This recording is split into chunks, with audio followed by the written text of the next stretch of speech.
and Joe Williams. Recently, I just met with Joe Williams for the first time in New York City. He was doing a commercial. He was the commercial part of the business with Gary. And so what got out, and Remax opened in town, and Keller Williams lost like tons of their top people. And there's the 3 people were left, 7 people left, 10 people, I don't know. There were just a few people that were left. And Gary turned to them and said, thanks for staying. And they said, what makes you think we're staying? We are trying to figure out which Remax would have. Because at the time it was 50-50, which was very traditional for brokerages. Or now Remax came in with this very aggressive 100% and a very heavy desk fee, which they changed their model very quickly to do a royalty, because the broker owners were taking this risk, but really nothing coming in except for a desk fee. And so when that happened, and I like to go back to that, because we think about why would somebody, there was a benefit for being on a 50-50. You needed brick and mortar. You needed a broker to have a phone that rang and a great reputation and a physical business. And right. So, but when this happened, it shaked up the real estate industry. Do we not feel like the industry is being shaken right now? Mm-hmm. Right. So this is just like a history repeating itself. You have to watch for all of the signs and see, where you're going to carve your path. So what Gary saw then was to go back to this ALC and say, thanks for staying, help me design the company worth staying. Mm-hmm. So that initial group became ALC, Associate Leadership Council. And through great relationships with people like that, they said, Gary, we don't want to pay you forever. We want a cap on it. Right. At some point, the brokerage has to, I have to go outside the brokerage for some support when my business gets so big. Right. So they put a cap on it. The next thing they said was they wanted more than 50-50. That wasn't, they didn't feel compensated well. So they went to a 70-30 model.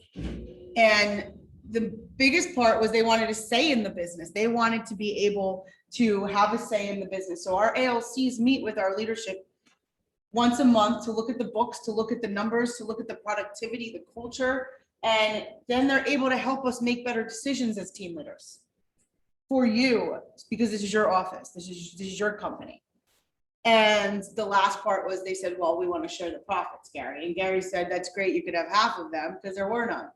Help me figure out. Isn't that a great deal? You could have half of them. We never question, and this is where this company has really taught me to get curious about everything. So that is a real staple, is stay curious, get into curiosity, get out of judgment.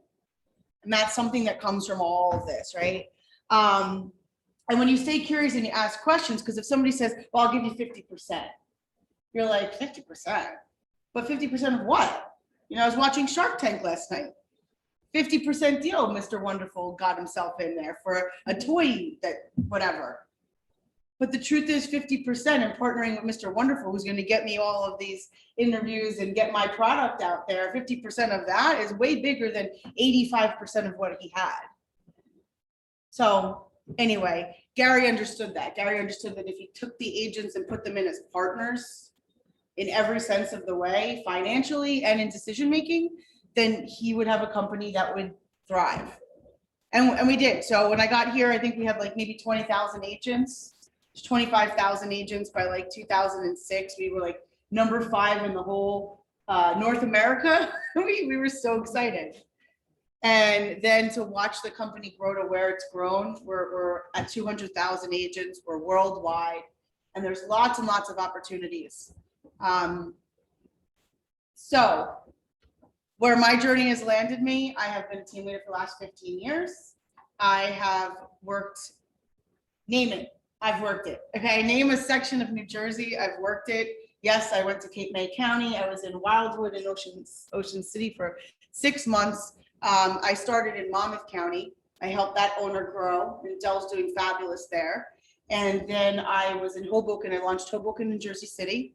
I learned that market, which was also another interesting market for us, because we had a lot of independents that were there. Liberty was a big office that was there. And then Brooklyn and Staten Island, Wayne, New Jersey, and now recently I'm up in Bergen County in the Fort Lee Market Center. I'm also proud to say that I have an independent office, an Indy is what we call it, KW by the Bay, which is in Perth Amboy, New Jersey. And I personally live in Perth Amboy, New Jersey, Middlesex County. So we're looking to start a market center there as well. So all of that I say only because when I started this journey, I really didn't know that any of that would happen, that I would explore all of those markets. I got my license and I thought, I'm going to sell everybody's mom's house. Like that was going to be my success story. And my mom was a teacher. So I thought, oh, I can get all the teachers too. You know, dad, everybody loved dad. Dad passed away 11 years ago. I think it's almost 12 actually this season. But he was a great resource for leads, right? So he was a man that drove the school bus. So anybody who had a sign out their yard and it didn't say his daughter's name, Mr. Tortorella was gonna let them know about themselves. So I was like, Dad, you can't do that. That somebody's listening. But I did get quite a few expireds because there were expireds back in the day. There were expireds in 2007, which we're gonna get into as well. So look, the truth is this company can make a huge impact in your life if you allow it. And the leaders that are in this company can make a huge impact in your life if you allow it. I want to just read something and I'll close with the reading as well. So I believe we're going to Westfield next. I think so. We're on tour. We're on tour. We have Westfield and Montclair over the next couple of weeks as well. So we're just going to bite into some of this material. So it's okay if we have conversation around some stuff. This little book, did you guys ever get one of these? Never. Yes. Yeah. I need a recommendation. This was given to me by my first Bold coach. How many of us are a graduate of Bold? Oh, awesome. Great. And you have Bold coming again, right? Yes, October 20th. Great. This is not a time to not be in Bold. I don't understand. I talk to my own agents and I'm like, oh, we just went to Bold. Okay, great. And Bold's over. And then you had the whole summer to hang out. And now you need to get back into business. And Bold is probably the best remedy for that. Even if you don't do 11 transactions in the 7 weeks, I promise you, you will do more business than you would do if you're not in Bold. Because Bold's a mindset, Bold's a conditioning course, and you're in it for like 9-10 weeks. It's not just a 3-day class and then you forget everything you learned. So in here, I just want to read something that I read to myself all the time. And with the journey I just shared with you, yeah, all the time. So it's called Choose a Different Set of Risks. It's my favorite one. It's my go-to in here. And it's just one page, okay? The risk hits you as rather apparent and might be quite threatening, but you must stack them up against the hidden risks you accept when you decide to live with the status quo. Ask yourself what you're risking if you don't go for a quantum leap. The risk is that you won't get what you really want out of life. You've got to understand that you can never escape risk. It's not something you can decide to live or live without. Something is always at stake and you can only decide which risk to take. Whether you choose to go for the quantum leap or to follow your usual routines, you're putting something on the line. So choose carefully and don't kid yourself with the idea of playing it safe by living with the status quo, that it gives you the best odds. That may be the surest way of losing. Quantum leaps do mean to some degree that you must move beyond the zone of familiarity, security, and comfort. But you can make the jump to U squared without being reckless or impulsive. Frankly, making a quantum leap is not a mere gambling. It's not a crapshoot. You simply move on an opportunity that you've been ignoring. You abandon your excuses. You reframe the problem. You take a completely different chance. A quantum leap is risking in a way that unmasks the truth, revealing how the only thing of significance has been standing in the way is you. Risk believing in yourself, risk acting on the assumption that you can succeed in making a quantum leap. Otherwise, the risk is that you only settle for a fraction of what life has to give to you. This isn't a case of taking a big chance. It's a matter of giving yourself a big chance.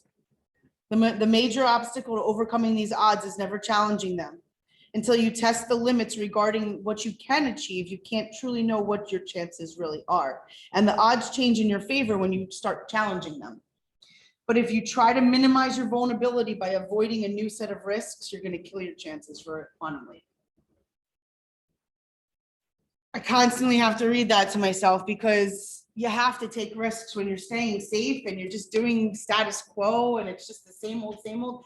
it may not be bad, right? So we say insanity is doing the same thing over and over and expecting something different.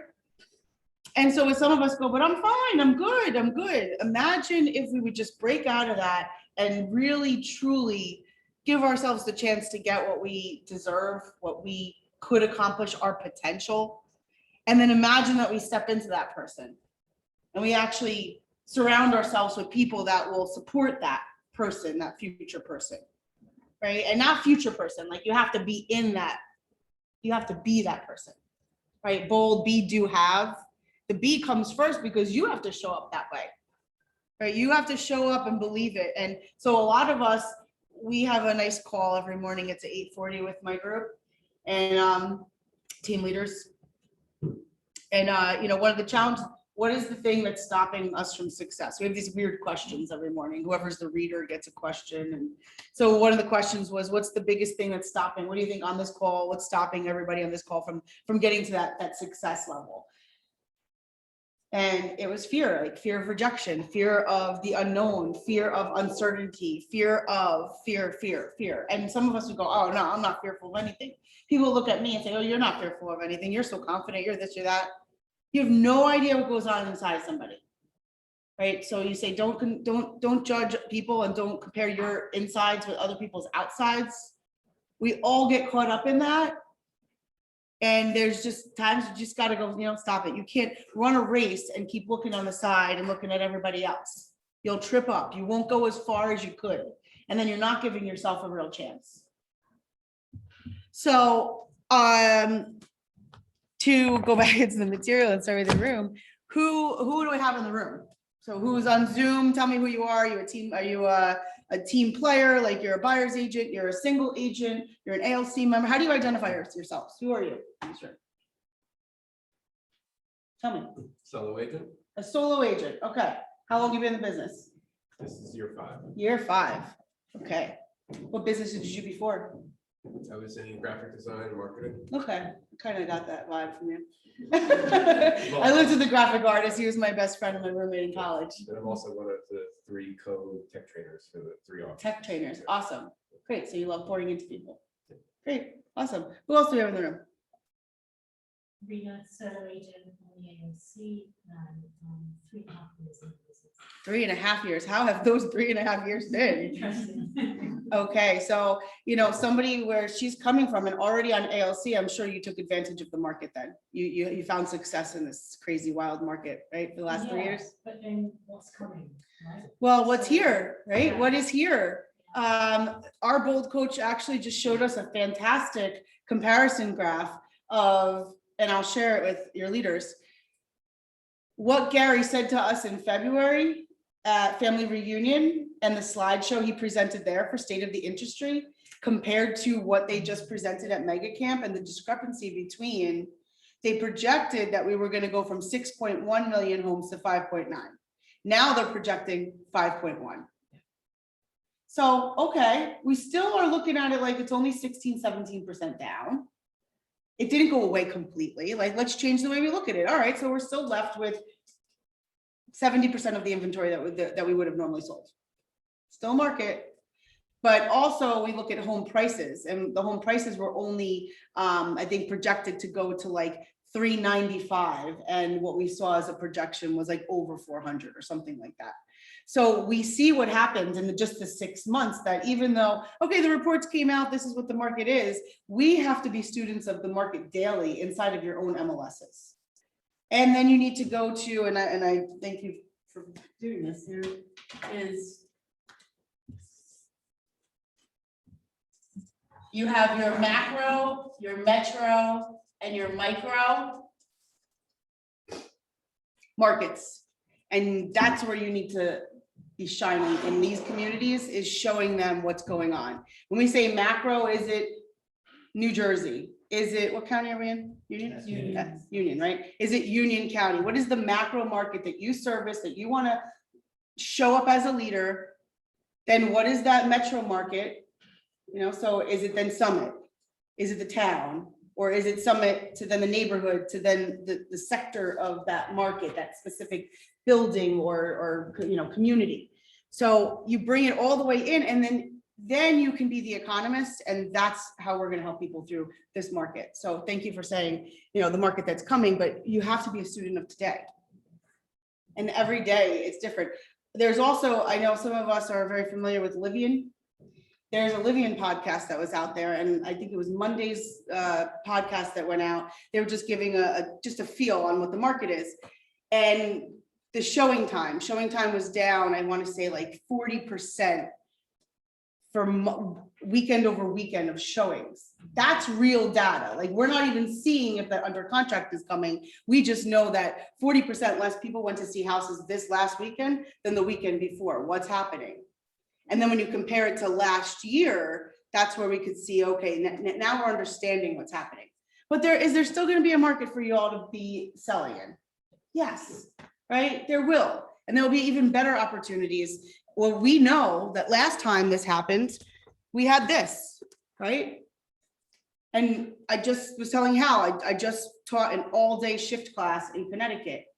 This is still relevant. It's just knowing what the numbers go according to this. Buyer's market, seller's market, days on market, interest rates, affordability index. I mean, all that, those are the 5 indicators: affordability, home prices, units, and mortgage rates.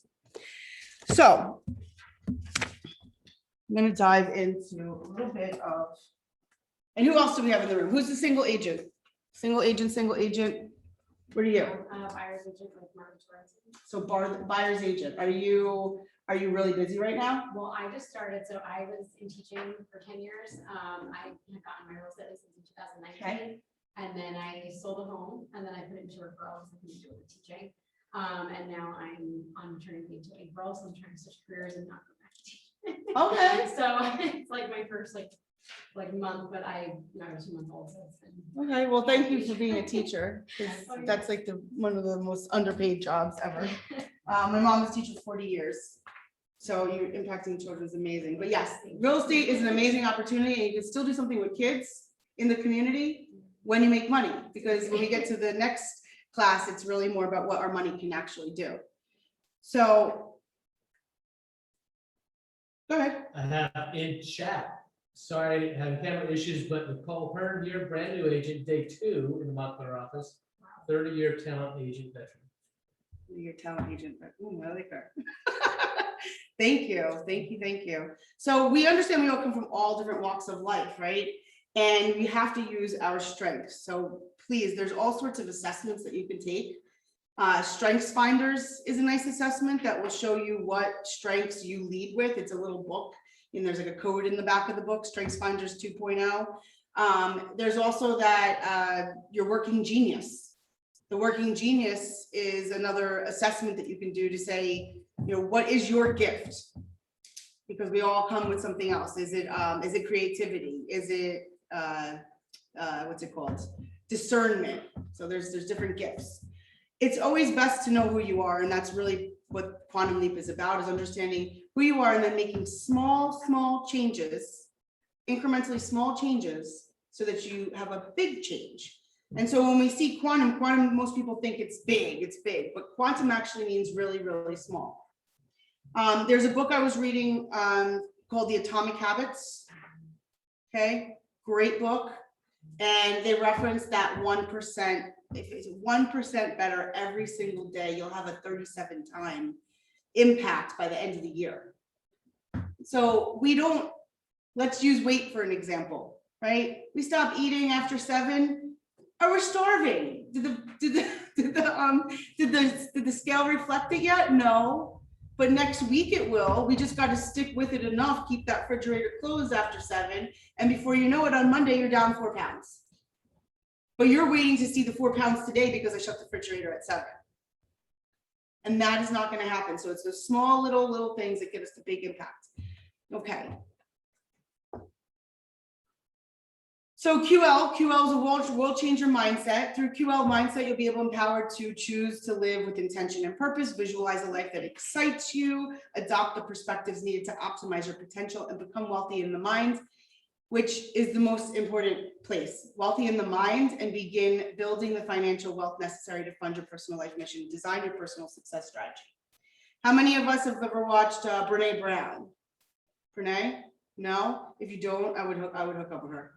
You can find her on TED Talks, you can find her on YouTube, Brene Brown. It's not about real estate, it's about connectivity with people. It's about what happens internally for us. And then that literally is who we show up as. So when we talk about working on our skill set in a market like this, Rena, right, Rena? It's working on ourselves and stop worrying about everybody else and what the world is doing, because and you'll see here with the feelings that we have actually create a physical reaction. Okay, so revealing the possibilities within, open yourself to slight yet significant change. Commit to living your life to its fullest and make those things matter most your priority. Whose life are you leading? And the question is, how do you know that you're leading? Whose life are you leading? Who in here truly feels like the life by design is clear, you are living your life, and nobody's gonna tell you anything different?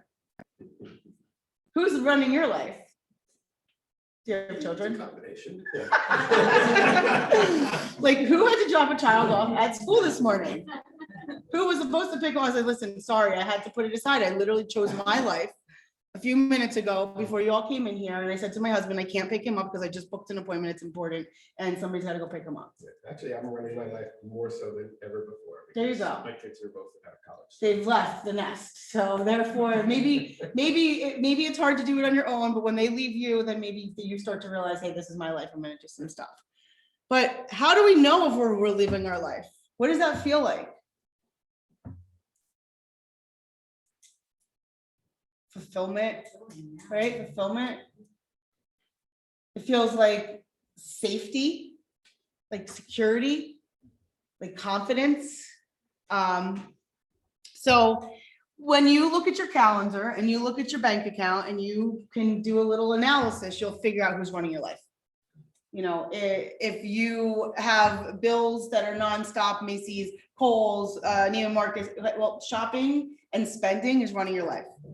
Right? If you look at, I always joke, but my husband has the Amboy Mini Mart on there. I'm not like, why? If I see Amboy Mini Mart, what do you need at Amboy Mini Mart every single day? Right? But that kind of habit becomes like you spend $30 every day and spend it for 10 years like that. And you're like, on what? A soda that we had at home? But whose life are you leaving? Now we just bought, very blessed, we just bought a house in Aruba. Excited, part of the story, very excited. However, now because he has a bigger why and he has seen it, he's like, you know, he's not going anywhere. Everything is going into the kitty for the pool. Now he's living his life. Before Amboy Mini Mart was running his life. So significance and empowering. So we expect this program and this course has absolutely empowered the decision-making in my life. Now, for the course, there are a couple parts to the course. Sorry, quantum, we kind of already went this. Quantum means significant. It means a measurement of the smallest amount of energy that something can possess, and it's a sudden important change. Everything is a choice. There's times in life where we want to point the finger, but when you have to look at it really, really good, you got to say, what choice did I make that I ended up there? Or what choice didn't I make that I ended up there? And it could be people that you surrounded yourself with. It could be just, I chose to sleep in. I chose to not work out every day. I chose to not go walk that dog. And then 10 pounds comes on, or you know, you're unhealthy or something like that, right? With business, what happens is I choose not to make those calls in the morning. And for some of us, well, morning might not, okay, so then is it the afternoon or is it a nighttime? And when you choose and then you look at your production and you go, oh my gosh, why didn't I do what I did last year? Well, because you chose. Small little choices. So areas of focus, personal mission, who am I? Self-mastery, how do I structure my life? How many of us actually are time blocked, have a Google Calendar or a planner, and we are time blocked? Okay. So some of the most successful businesses in all that journey, I definitely have gotten into some real successful businesses and understood. And guess what? They're just as messy as the smaller businesses. right? They're just making money and then we have something that we can guide and we can coach to. But wait, I just lost what I was gonna say. Time blocking. Structure. One of the agents that I had coached with, I just noticed she has 2 calendars, right? She has her perfect ideal time block calendar that her assistant keeps her accountable to. Then she has the real calendar, right? So the real calendar though is overlapping and you can see where it's interfering with the time block calendar. So what she said to me is it's a constant reminder that I am working outside of my time block because I layer those calendars together. And when they align and I see a week where they align, then I know I'm gonna have an easy, fun week. When they don't align, I'm out of balance. And when you look in here, it will, you know, the counterbalance life. We can't always be completely balanced. There is no balancing act. I mean, you have to constantly go to one extreme and then to the next.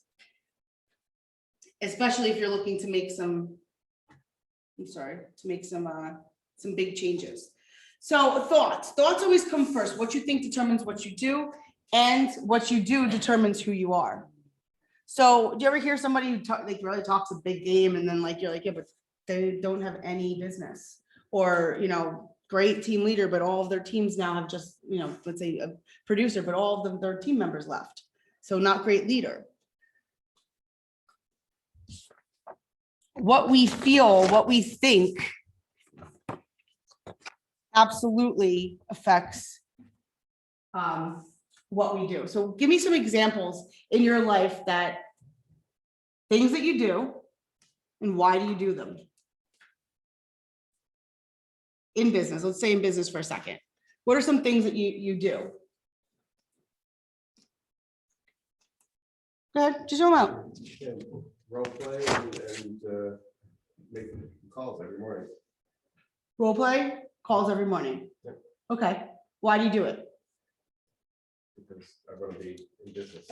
You want- I want to be in business. Okay. So here's an example of what you think determines what you do. If you think about yourself a certain way, I'm a listing machine, I take listings. I'm the best person to meet with these sellers to take listings. Then you're gonna go take listings because you're gonna build all those activities behind the mindset that you're a listing agent, that's what you do. When you're a graphic artist, you're a graphic artist, that's what you do, right? Where are the marketing pieces are flying? Because I'm a graphic artist. What are you? Who are you? What do you think you are so that you then show up and do what your intention is? And then what you're doing actually determines who you are. Not because I said, well, he's a graphic artist, but if he has no graphic art that's coming out, then he's not really a graphic artist. He says he's a graphic artist. Says he's a listing agent. Are you a real estate agent? What does a real estate agent do? We take listings, we help sellers and buyers, tenants, commercial, land, whatever. Are you doing that daily?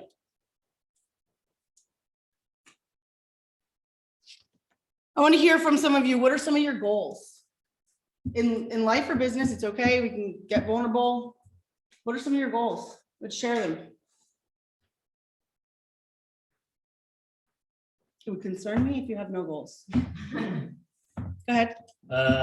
In business, I want to create enough wealth to be able to buy a lake house and retire with my wife in not too many years, Sharon. Don't worry, I'm not going yet.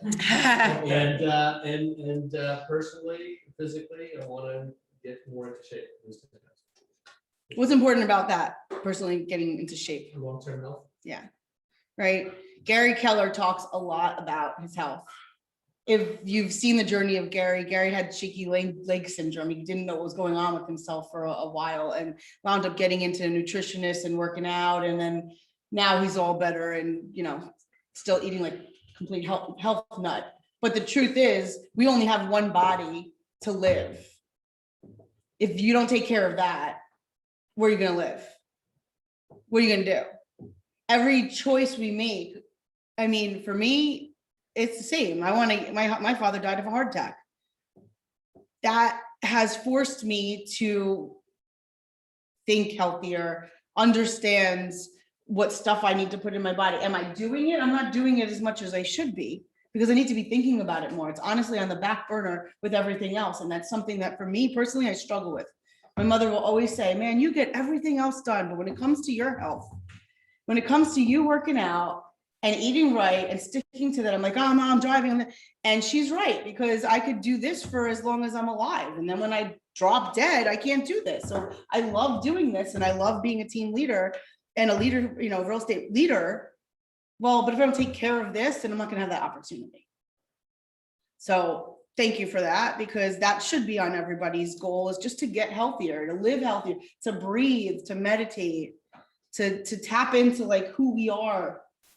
You kind of just got started back on the wheel, but what happens in real estate is you could really lose yourself if you just constantly chase and chase and chase, and you don't stop to do some thinking time, some planning time. Something that I got from all these years of material, and you know, we've been blessed because the people that have taught this material, there's not everybody can teach Quantum Leap, the full class for adults.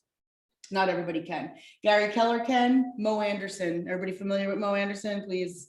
Thank you. Okay. Mo Anderson, who's 85, and I will share some of her nuggets because I went to go see her present Quantum Leap for the first time just a couple months ago in person. But Quantum Leap from an 85-year-old's perspective is very different than hearing it from Gene Rivers, who's, you know, in his late 60s. Gene's been my mentor, and he's somebody that I love listening to Quantum Leap. He's very cut and dry. Here's what it is. Now I'm going to give it to Hal, make sure you all have it. Something that Gene Rivers, I asked him to be my mentor, and the only way he would do it is if I completed all 16 exercises in the full adult version of Quantum Leap and give it to him before January 1st, which I was like, you know, sick with like COVID like flu. And I was like, I gotta get this stuff done, otherwise he won't talk to me. And when you respect somebody that much, you will get it done, regardless of if you're, you know, if I even had COVID, I would have still got it done, because I wanted to have that relationship. And next session, we're talking about relationships. So those exercises though, get clarity on where you're going, who you are. And I'll go over some of those, but all right. Goals. I need 2 more people to share goals. Go ahead. I would love to earn enough money so that my wife could choose to work or not. Okay. And what's important about that to you? I think she's worked very hard for many years. I'd love to give her a life where she doesn't have to work as hard as she does today. Does that mean then you get like a more enjoyable relationship? You get to do things together differently than you are now? I think it's less stress overall in the household. I think it's a happier. Listen, if I didn't have to work, I would definitely be happier. When my husband could, we have dinner on the table and everything, right? So yeah, she probably deserves that. She probably has earned that, right? And that's a beautiful gift that you'd want to give to your partner. What else? Go ahead. Mine's actually quite simple and new. My son is a licensed pharmacist at a big hospital in Boston. And I want to make more than he does. Well, In a long way off. I guess he makes a lot of money. it's not impossible. Oh, no, it's not at all. Okay, it really is not impossible. I have a single agent that is already at 1.4 million in GCI this year. He has 1 assistant. You know, lots of other people that help him here and there with stuff, but his relationships have gotten him there. And I just sat with an amazing guy yesterday who last 12 months he's closed 55 $1 million properties. Listings. So, and he's picking his kids up. He's doing the photography on his own listings. I mean, he is loving life. Yeah, it's crazy land. I'm like, how did you do it? And I just interviewed him yesterday. So it's totally possible. Like, you know, I love the laughing at it too, because guess what? I shared in front of a room in February that I wanted to retire in Aruba and buy a house in Aruba. And we just closed on it last Monday. But only because everybody was laughing at me when I was like, I'm gonna retire in Aruba, these ladies all started laughing. I'm like, okay, it's really happening now. So I'm gonna check in on you. Maybe not 1 year, but I'll check on you in a couple of years. Shannon, what's your goal? Work or personal? I'm one of those people. that's Personal. very goal-oriented. My personal goal is to have a family office worth $100 million that my children are involved. Okay, 100 million. Are we working on that? Hours and hours, and hours and hours all the time. Yeah, okay. Yep. We're Working on it every just day. gonna have to teach a class on that, Hal. All of her, how she's breaking that down and working towards it, right? Because I'm sure we're not at 100 million yet. Working towards it, Yep. right? But she sees it. What about for business? Business, I would like us to be at 1,000 agents. For the 3 market centers? What's important about that? I would feel like I'm adding value to everyone in terms of profit share, all of the staff, my fabulous teammates, Yeah, helping people build their downlines. Yeah. Feel good about myself for making an impact. yeah, Sam. Where are we at? 800. See, I love that question. That's a team member right there. He says, where are we now? She's, He's thinking how can we help? He knows it's a win-win. yeah, it's a total win-win, right? 200 more agents come into here, into this world. What happens to all of us? We have more market share. It's easier for us to go get listings because we got more market share. Why wouldn't you talk with, if you could be a brand new agent, why wouldn't you interview one of us? Because we're the ones that are selling the whole freaking town. And then guess what? Then more money, more profit share. Those of us who's receiving profit share. If you are not receiving profit share, you need to receive profit share. She just put it out there that your fabulous team leaders are looking to net 200 more agents. Why not go get 5 or 10 of them in your own line? I share this because not to boast or just because don't want to inspire, but my profit share and my family, we've had almost $600,000 come into our world since I've been at KW. Okay. There have been years of ups and downs for sure. The market, the people, the market centers. And that's a lot of money that I started as a new agent with a company that I just fell in love with the training calendar and the compensation model. And then I brought some friends as I was doing business. And over the time, I have a family tree of about 600 agents. And in my first level, I only have about 30. So it doesn't happen on the first level. It happens on the 6th, 7th level, which we're now starting to see the money happen. And Gary Keller will tell you that the #1 profit share earner has not yet come to the company. These companies can get even bigger and more profitable with leaders like you have to continue to profit, right? So when the profit shares, I see new owners that are coming in. There's one guy I'm thinking of. Their first year in the business, they made 40,000 in profit share. Yeah, combined, they made over 100,000 last year, like 2nd or 3rd year in the business in profit share. Everybody familiar with Linda McKissick? Yeah. Okay, Linda McKissick is, I think, in everybody's upline in Jersey, but she's one of the people in my upline, and her profit share is over $1 million every year for the last 10 years. Every year for the last 10 years. And I remember as a young agent sitting there watching her and Jimmy sit on stage when they had done 450,000. And I like almost fell over. I was like, this is insane that this company will give that much money away. And now I remember her biggest year, I think was 1.6 million in profit share. And now her son has a mission of passion to go help everybody. Press McKissick. If you see him on Facebook or follow him. Aaron Kaufman, I know we've had him here, we've talked with him. Aaron has done a tremendous job of sharing our profit share story with our associates. Okay, so, all right, goals. We all need them, and I will just encourage you that if you don't have goals, that's where we got to start. We got to start to explore who we are, what do we want. Take a look at what do we want by the end of 2022. Don't go so far out to say, well, what do I want in 5 years from now? Just let's go 1 quarter. You know, Keller Williams has masterminds. They're quarterly for a reason. Because you plan out the year, but then quarterly you're focused on maybe one objective. You tackle it, you move on to the next. You don't also start something and then in 3 weeks go, oh, it's not working. You really give it its time. So quarterly would be what I would look at is try to put out a plan or a goal that you will accomplish by the end of 2022. So I'm going to encourage you right now to write one thing down that you'll accomplish before the end of 22. One thing personal, one thing business that you will accomplish and feel proud of before the end of 22. It could be as small as I'm losing 10 pounds. It could be I'm going to go identify where I'm going to retire. It could be I'm going to open up a bank account because my bank accounts are not, I don't have multiple accounts right now. And I say that because open them and the money will flow. You have to start playing the money game. Next week we'll talk about that. Okay, so thoughts always come first. Inside first creation.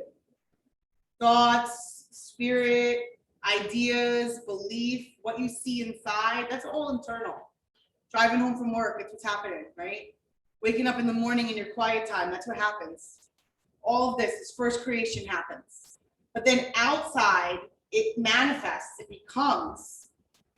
Thoughts become deeds. They become things you do. Spirit manifests in flesh. Ideas before results. You're not going to have can you have the results as they were saying in that book? Well, if you stared at the scoreboard the whole time, are you gonna get the points gonna go up? No, but if you actually do the activities, will the scoreboard get reflected? Yes. So first ideas and then results, beliefs become reality. I just want to remove limiting beliefs for you though, that beliefs become reality. Has anybody ever had something that you truly believed that it hurt you? Something that you believed about yourself, something you believed about something and it hurt you, it was a negative thing. And then you realize that that wasn't it. That wasn't what it was. It's happening, and my point is, it happens here. We tell ourselves all these things. I had a very large, very productive group bringing over to KW. And when I went to present to them, they said, stop, just stop for a second. And the leader turned to the agents and said, has anybody ever spoken to us like this? Like anybody's ever come from corporate to come here to speak to us? I was talking about production, knowing your numbers, the economic model, lead generation model. And they were like, I've never even I don't even know what she's even saying with some of this stuff, but this is amazing. And then they went to Mega Camp with us and now they're coming. But when they said no, I literally was like, can I just tell you guys something? I want you all to know that you can go do whatever you want, because in my mind, and I became very vulnerable with them for a second. I just thought that there was this corporate pixie dust lady that came in every week and sprinkled her happy, Sotheby's happy dust. And that's why you guys are staying here, because it doesn't make sense to me, all the money and all of the education that we have that you should be attracted to. And they're like, no, nobody ever. I said, so in my mind, I was really competing with somebody who wasn't even there. Like, I won't pick up that phone because, oh my gosh, no, they probably have amazing leaders that they're in business with. So I'm just encouraging you that this belief right here totally affects what we do, how we act, who we show up as. And we have to start checking that. Is that something that we're telling ourselves, or is there fact and evidence that this is truth? Okay, because what you see inside is what you wind up getting outside. And more than not, it's on the negative. However, on the positive, imagine if we did start believing that we are the best agent for everybody in our database, for everybody that lives in our neighborhood and for everybody in our town. Why wouldn't they want to at least have a consultation with me? I can help them. I can show them this. I can show them their asset value. I can show them. So you need to identify what is it that you truly believe about yourself that people should get to know you. Okay, so we talked a little bit about some of these. Here's one from Mo Anderson. So time waits for no one. Education, work, and then retirement. Learning, working, playing. This is where, and I'm not gonna cry again, I promise. Mo Anderson gave a story about her uncles, her 3 uncles, right? So she had these 3 uncles. She's 85 years old. Her teaching Quantum Leap was like refreshing. So she was Gary Keller's first CEO. She was the first person to take Keller Williams out of Texas and enter it into Oklahoma. And so she was kind of like Gary's first interstate expansion, right?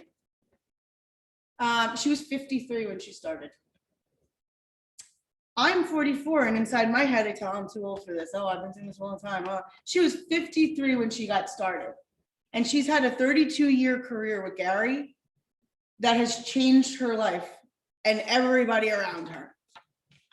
And mine through her, honestly. I am a Mo Anderson, like, groupie. That woman, if you have not read her 7 Pillars of a Joy-Filled Life, it's a little book about her life, 7 Pillars of a Joy-Filled Life. And it is a great book. And my favorite part is how her daddy talks to her about money. Because coming from Oklahoma, and she's 85, so, you know, her dad's not here. But for that man to be talking to her about money, how many of us grew up in a household where we talked about money in a positive way? Or talked about money ever? Okay, so I'm seeing some a little bit youth though, because, and you had positive one, great. What was that experience like? It's a lot. We had 6 kids, new environment. We talked about money and started our Christmas savings plan in November of the previous year. Oh, wow, You know, like it was a lot about saving money to give to us. that's awesome. So, So, My dad was like really big with that as well. Like my parents, you know, they had no education. We talk about how like his parents didn't know how to guide him. My mother's family, she was born in Italy, so they came here not really knowing what to do either. So, you know, my whole life growing up was just seeing them like trial and error, and we got into the real estate. They tried to buy things, and we bought this condo that like just my dad was working 3 jobs, and my mom would bring us in the car for one job to the next job. And we'd stay in the car. Then like we couldn't find him one night, and he worked like a 24-hour shift and went into this condo that was just digging a hole into their any finances they had. And you know, he was like underneath the sink, wrench on his face, passed out, and like those are the memories that I grew up with. We lost our house and we lived with my grandfather, who had 1 bedroom and was like basically just like a player, and it was just bad. Like he was drunk, so it was hard. My mom had me, and she had my brother, she pregnant my brother. So like it was a lot of like hardship growing up, and like things that there's a lot of, I mean, coming from a teaching perspective, it's a lot of things that our kids would say. Those types of things. So like money was big, like education was huge, and you know that's what drove me into being so big with education, was that, you know, my father was like, you're not educated, you're not going to go anywhere. You need to be educated, you surround yourself with very good people, because that's going to go further and further. And I mean, he's you know 63, and he's like, I'm retiring, I'm done. He worked so hard his whole life, and he has like so much from where he came from that like that was my drive. that's awesome. Yeah, so money was like, it was positive, it was hard, but it was positive. Yeah, yeah, no, that's amazing. I mean, to have that experience and to have those memories, and then to recognize how it shaped you. And so now it's also shaping your choices and decisions. And that's great. And so everybody has a story like that, whether it's not as full as hers, but you need to remember what that story was, because then also you have the opportunity, whether it's children or grandchildren or nieces and nephews, to impact the next generation of how they look at money and because money is good for the good that it can do. Mo Anderson instilled that in me. Go make a lot of money and go give back a lot of money. Ben Kinney, he's a big superstar in our world. He wants to win, make, and give, right? He wants to earn $1 million, save $1 million, give $1 million every year. So I started to actually pay attention to what my money conversation is with my son, because, you know, oh, what does he need to know? He's 12. Well, no, now I'm going, okay, here's $20, go in the store and buy yourself snacks and come out with at least $10. He's like, okay. So we opened a bank account and we're starting to put the money in, and he's a tither. We're a tithing family. So when we look at it, I'm like, okay, you got $10. What are you tithing this week? Like $10? I'm like, no, 10 $1. But at least he's got the concept. So if you asked him, what do you tie? They'll say 10%. Right? Anyway, so Mo Anderson, what she said was her three uncles, we have this, we're little and we're in school, so we're learning, right? We're learning, and then we think our learning is over. We're 12th grade, we're done. Some people go to college, some go to trade school, whatever, but that is our learning time.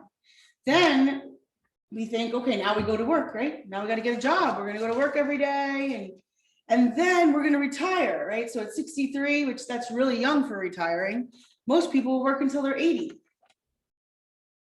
Then we're gonna retire, then we get to enjoy. Well, guess what? My father died at 68. He never got to retire, but I will tell you that the man definitely played and worked and learned all the time.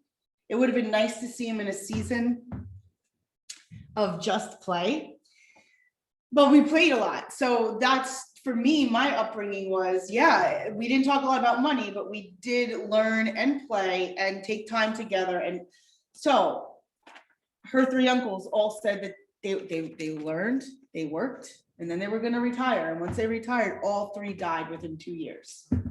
Because what's the purpose at that point? I mean, I can see Hal might have it all set up, but I can't see Hal stop training or coaching or teaching somebody or pouring into somebody. It just wouldn't be Hal. Probably not. Right. And listen, Shannon, I love Shannon. I've known Shannon since she started as an agent.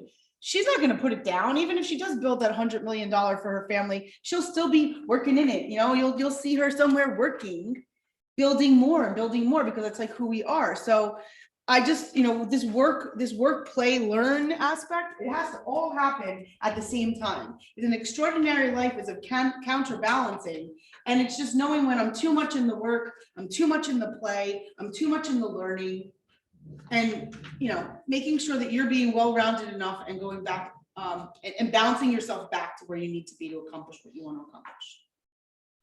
Whether or not you go out of balance isn't really the question. The question is, do you go short or do you go long? How long do you stay there?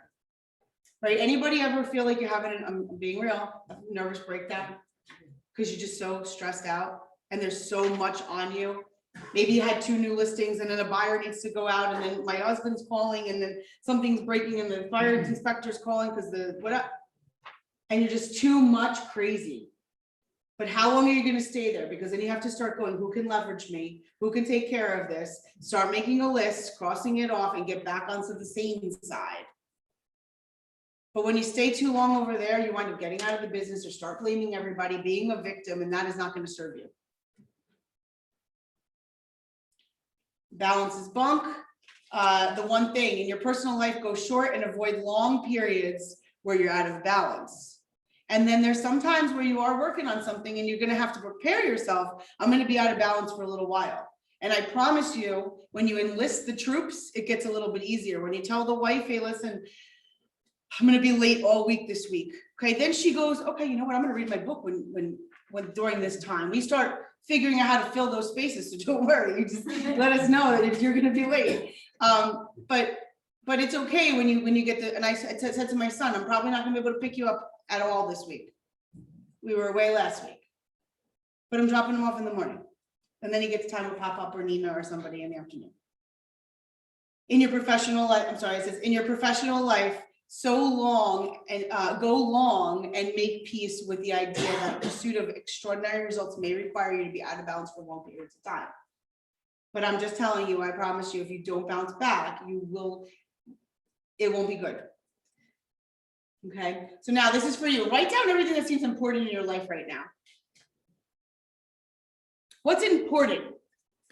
Write everything that's important in your life right now. My family's important. My business is important. Taking listings is important. Going to the gym is important.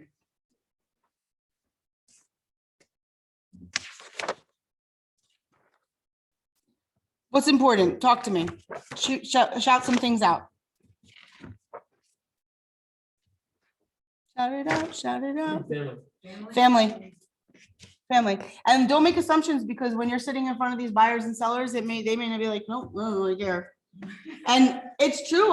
You can't, there's lots of people, even on the recruiting and consulting with agents, I can make an assumption that I'm pretty sure you care about you know, your whole family life, right? And they're like, no, my kids are older, my husband does his own thing. I have multiple people in my market center where their husbands or their wives lives in other countries for more than a decade.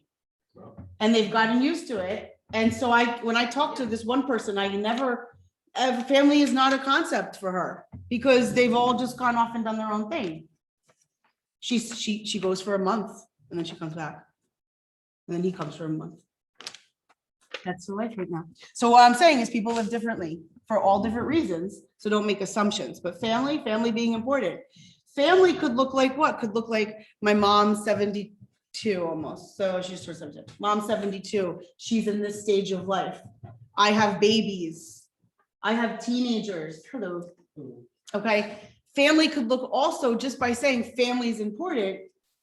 When somebody says I have an elderly mom and an elderly aunt and I take care of my neighbor who's an elderly lady too, that's very different than, hi, I'm the aunt that has everybody sleep over all the time. Like, DP, can I come sleep over? Yeah, sure. And before you know it, I have literally 8 kids in one bedroom hanging off the ceiling.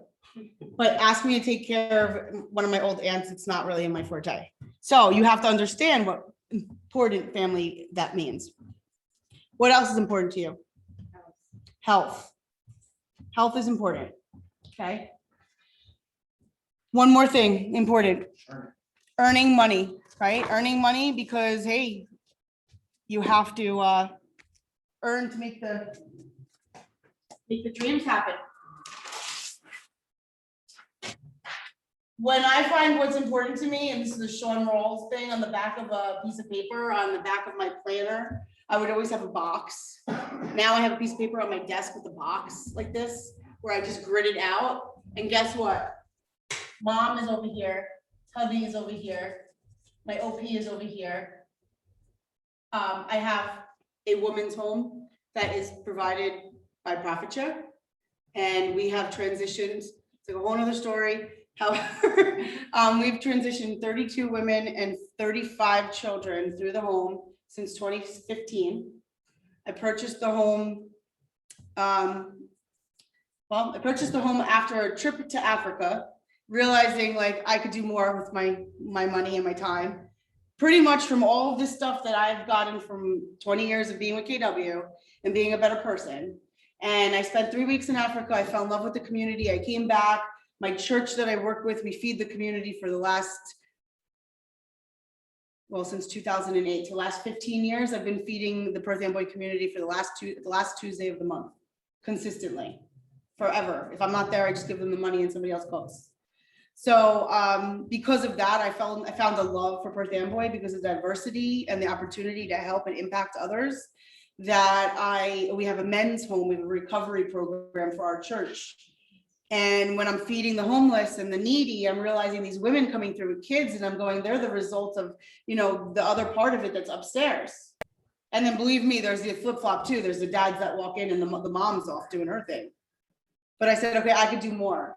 So I bought a house with Profit Share.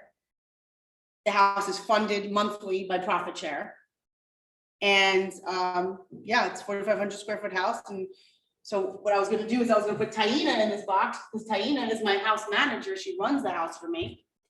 And I always gotta tell her something, like I just talked to the fire chief over there in the corner and I gotta talk to her later. But I don't got time for that. I gotta put it in a compartment, a box. But what's important to me are these boxes, these people.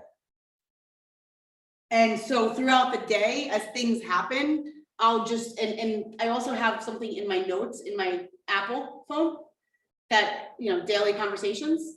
And I might put here like, Mom, I need to talk to her about earrings.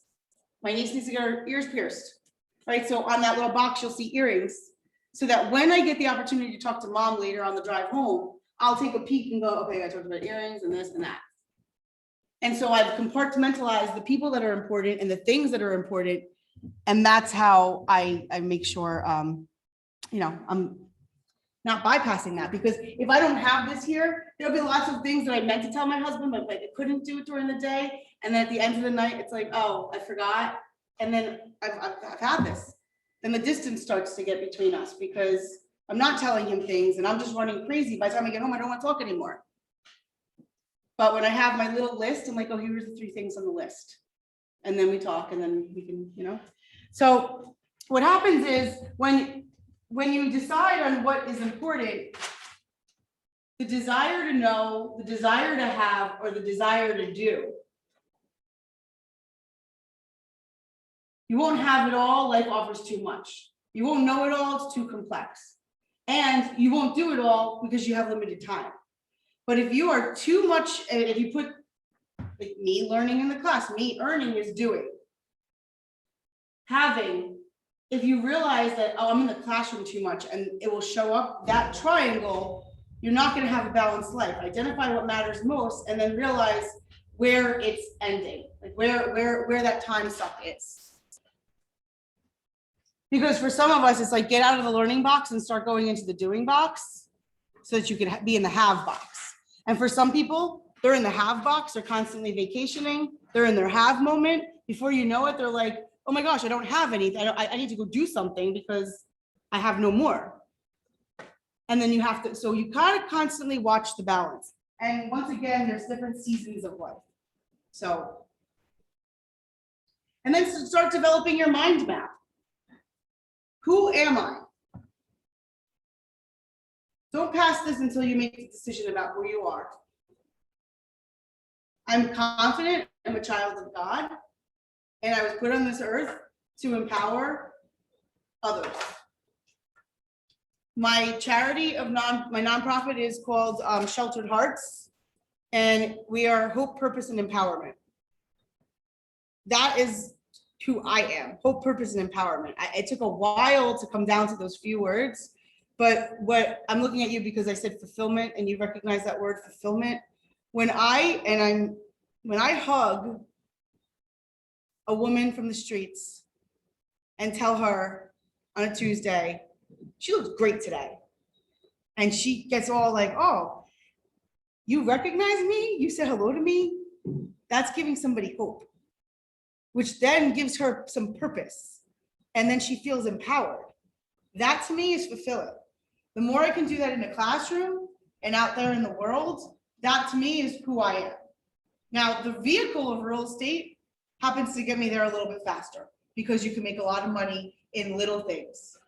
I just referred $1 million client to one of our agents from a Perth Amboy office. He closed on it last week. My referral was $8,000. He took a 3% on a 1.4 million. Okay, I can still make this real estate world by pouring into Joe. He can help me accomplish my goals by giving me that money to go do what I got to do with it. We're selling a synagogue to my church, all because of the community work that we do. The synagogue said, we want this to stay a house of worship. Somebody wants to build townhouses. We want to give it to your church. I said, we don't have any money. We're really a poor church. It's a $4 million building. They're selling it to us for $910. It was $1 million, but then we got a $90,000 credit. We asked them for it. They gave it to us because they believe in us of what we do in the community. And that's important. So what's important to that synagogue is that the legacy of God's work continues. Who are you? Life productivity. It is not, I'm a real estate agent. If it's I'm a real estate agent, then figure out what do you do as a real estate agent that makes you you. I help people downsize.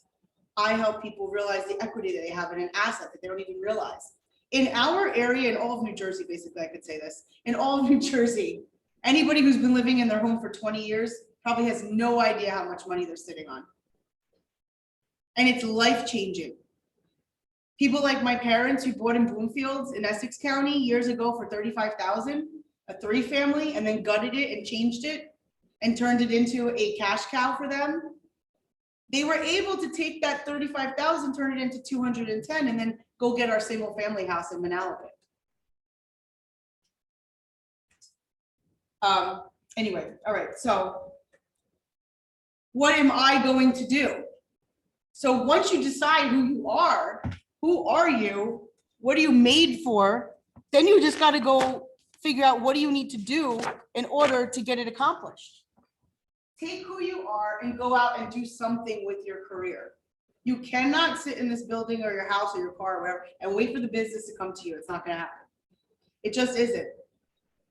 The guy that's taking the $1 million listings, he told me his coach when he had Tom Ferry said that will never happen. He goes, and honestly, it is happening now. People are coming to me. I said, yeah, because you've done such a great job. They know who you are. You're the guy who takes $1 million listings.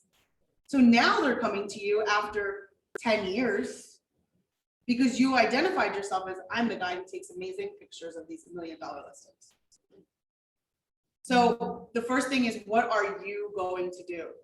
But then the next question becomes, what are we gonna do? What are they gonna do? What are we doing? Now, who's we? Most of you said you're a single agent. We is your team. We is, you got a broker here, I know that. Who's your broker now? Who? Howard. Oh, Howard. Well, I love Howard. Howard was here this morning. You have a broker here. That's your part of your team. He's gonna support you. He's gonna protect your client, your fiduciary responsibility. You have an attorney. You have a mortgage guy you work with, I'm sure, or girl. That's part of your team. So what are they going to do? Have you enlisted your family? Your family, those people that live with you at your house, they should be bringing you business too, or know what you do and who you are. So I'm telling you, so many agents have done this for a really long time. So many agents will say, oh, my husband doesn't really know what I do.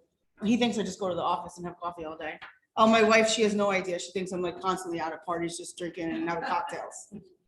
And I'm like, no, they should really know what you do, because guess what? While you're here doing this, they're out there with other people, their sphere of influence. So let them rave about you. Your kids should know. They should be bringing you for sale by owner numbers, and you should be giving them little, like, hey, you give me one number a week, I'll give you, $10 a week or something, right? But what are we going to do now? Take that through success through others. And there's a class called Success Through Others, actually, that you could take as you build your business. And the last part is, what is my money going to do? And I always like to go, okay, what is my money going to do? And then I'll work backwards again. Okay, now I got this money. Now what do I want that to do? Who am I with this money?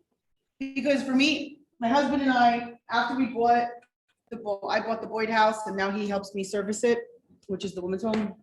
We made a decision to buy 2 acres of land in Africa to farm for the community that we were with.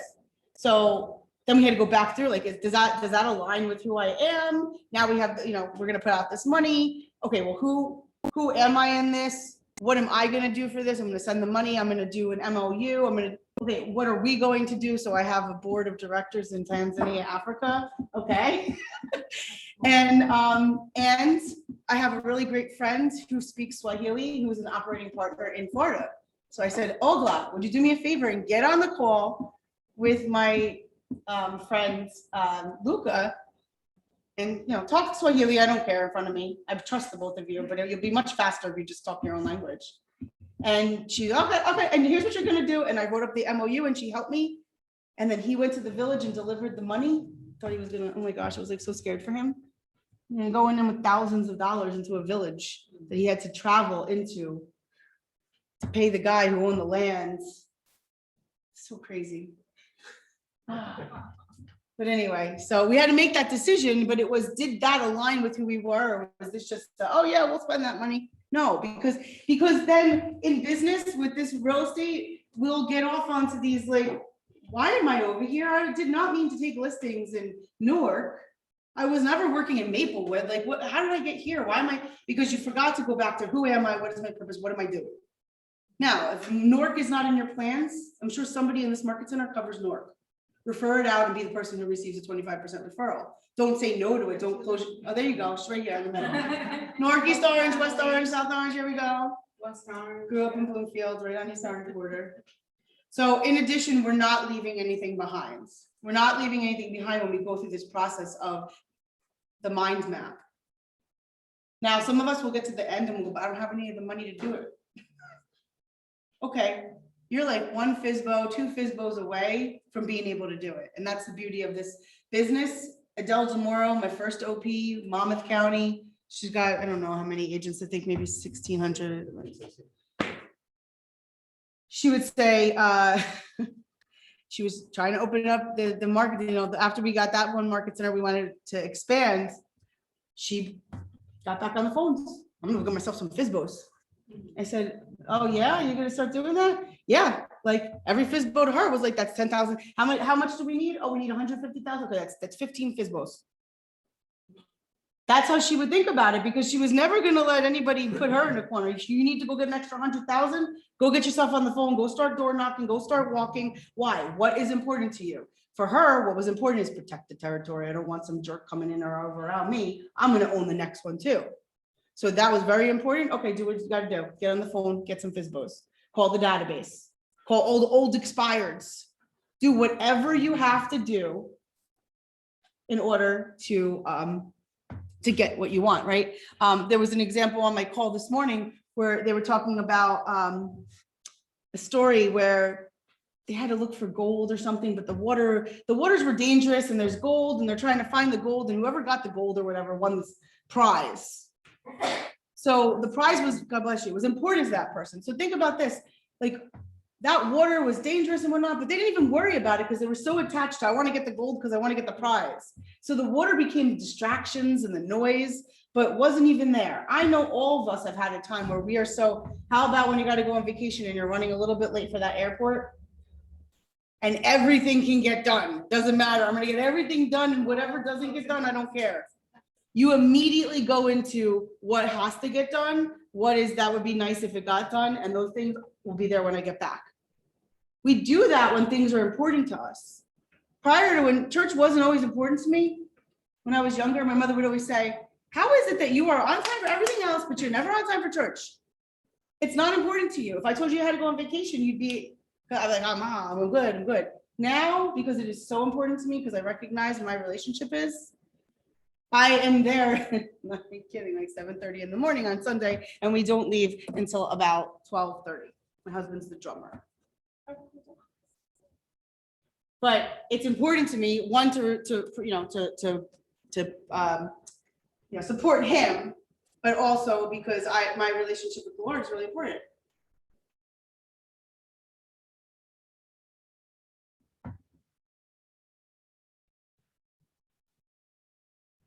Okay. About 10 more minutes. Success is an inside job. Don't chase the money and success. Figure out who you are and be that. Then the money and success will chase you. Happens all the time. Once you figure it out, stuff starts coming to you. Once you identify yourself as a recruiter, a trainer, I train up agents from zero production to capper status in 3 years. That's who I am. And that's who you become. And so just to finish this, are the 6 personal perspectives. How many of us are familiar with the 6 personal perspectives? I know Hal is, okay. So the first one is mastery, committing to self-mastery. Oh, not the 20%, sorry. A way of thinking, a way of acting, a journey that you experience. Committing to self-mastery is how many hours, they just showed it. How many hours they say it takes for you to master something.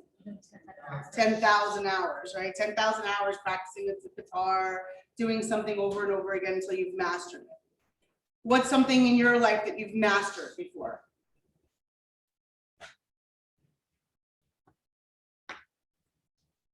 Anybody a dancer? Anybody a baseball player? You play? I'm a piano player. Piano player, right? I'm sure you had to master that in order, at least one of the songs you had to master, right? So you think about stuff like that and you can identify something you might have mastered. Putting the time in and fine tuning. Then the next one, most people say high achiever, is the Pareto's principle, which is the 80-20 rule, right? 80%. It says, as it turns out, 80-20 distribution is a cause and effect and will occur frequently. Usually 20% of the agents do 80% of the business in any market. And we're actually seeing it to be even more uneven than that, maybe, yeah, 85-15. In my market center, we looked at it last year, 15% of the agents did 85% of the business.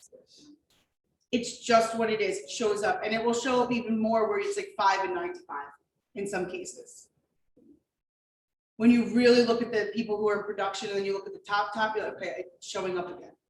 So 80-20 rule, focus on your top 20. This is the domino effect for what happens when we focus on the top 20. You just keep doing the same thing, like you said, role play, lead generate, role play, lead generate. In the morning, make your calls, make your appointments. So with the top 20, it says if you were to continue to do the things that matter most, a domino will be able to knock down a domino twice its size. So what happens is by the time you would get to the 18th domino, you'd be at the Leaning Tower of Pisa, then to the Eiffel Tower by the 23rd, the 31st would be at Mount Everest, and you'd be at the moon by the 57th domino. That's called compound effect. And that is what will happen with that 1% and with you staying time on task with what's most important.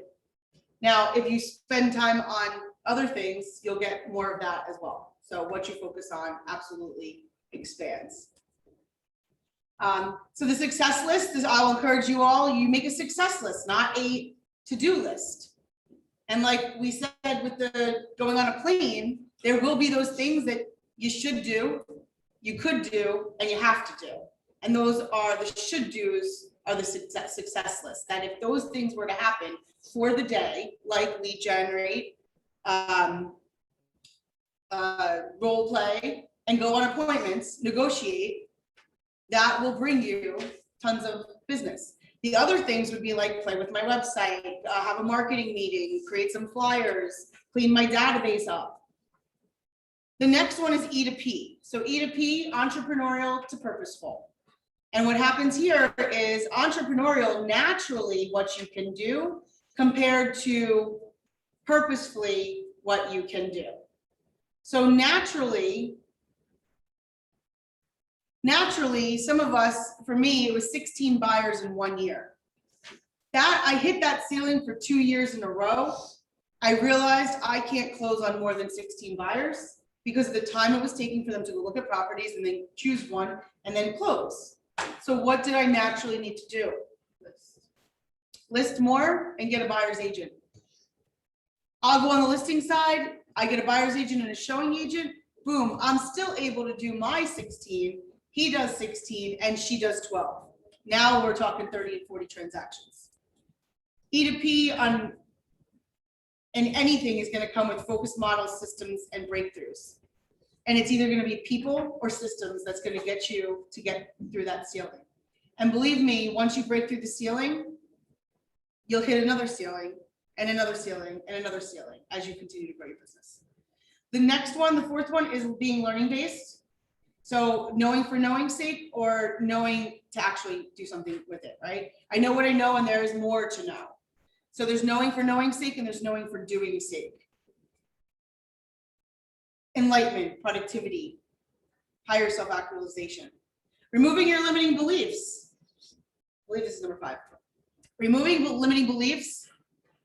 I shared with you one that I had, that I thought there was a Sotheby's pixie dust fairy lady that was, sprinkling her stuff all over. And that is not the case. Another limiting belief. I'll never be able to be 150 pounds. That's what I've literally believed. And I literally just overcame that like 2 weeks ago, looking at size and diet and my shape. And I'm going, no, you know what? A healthy weight is probably about 160 for me. So limiting belief, I'll never be a size 4. No, I think that's a true belief, but maybe a size 6. Anyway, but limiting belief in your business may look like something like, I'll never take the $1 million listings. I'll never be as big as Sue Adler. I'll never be able to go out there and talk the way Hal talks in front of people. Those are limiting beliefs that happen in the business all the time. And fear, on the other side of fear, is success. And then this is my favorite of this, and we're closing here, is the accountability. Be accountable. We used to walk around going this. Don't be a victim. Okay, somebody comes to you a little needy, they want to blame somebody, like, oh, victim. That is going to drain on your energy. So the victim behavior avoids reality, fights reality, blames people, personal excuses, nobody told me, waits and hopes, it's out of my hand, we'll see what happens. Or life happens and you're an accountable person. They seek reality. They acknowledge reality. Okay, I see what's going on now. Own it. If it's up to me, it's gonna be, it's up to me. What can I do to make this different? Find solutions. What can I do? And then gets on with it. This is what I gotta do. This is what I will do. That's an accountable behavior. Now, you can get on the left-hand side for a little while, but I just encourage you, get back on the right as soon as possible. Otherwise, doom and gloom happens on the left. Nothing good happens on the left. And so follow the path of mastery. I focus on the 20% that matters the most. I am purposeful about the things that matter. I use learning as the foundation of my action plan. I operate from unlimiting beliefs, and I live the cycle of accountability. Okay, so that is the first section. I just want to also bring to you that this is a KWKC mission for Gary Keller, Quantum Leap, to bring this material to our local communities, children, youth groups, high schools. Now, I feel the material is very impactful for adults as well. And yet imagine if our youth were thinking like this. Imagine if we were thinking like this back in our teenage years, that somebody was pouring these kinds of ideas. And next week, we're going to be talking about people and money. This is the kind of stuff, and I want to encourage you that you can become a QL teacher, and you can be that change. For somebody who was a teacher in the back, this would be something really cool to bring to a community to satisfy the teaching aspect that you might miss. I was actually just thinking as you were talking, like, you know, they have these assemblies and things like that. Yeah. Exactly. Look at this curriculum. Own your life, create your mission, vision, values, maximize your potential, mastering the basics of monies. These are all little mini classes that if this information like got you, like, I would love to be able to present this to my church, to my synagogue, to my kids, you know, soccer group that comes over. We do pool pasta, you know, pasta nights we always have for softball. But this is there for you, and Hal and I can help you get there. And it is a nonprofit that Gary and Mo have basically funded so that we could change the lives of our young people. So go live a life of intention. I encourage you. And if you do have young ones, Gary does in Austin, he teaches a full day Quantum Leap for the young, for the youth, like 18 to 29, I think it is. And so a lot of people have sent their kids there. They're with Gary Keller for a day or two, and he's just pouring into them all about this. That, I mean, they're literally changed individuals. It's amazing. So go live a life of intention. All right, Thank you. thank you. All right, thank you so much for your time, and I appreciate it. This back or? Sure, you want the deck? I was gonna call you a slide, you know how to slide.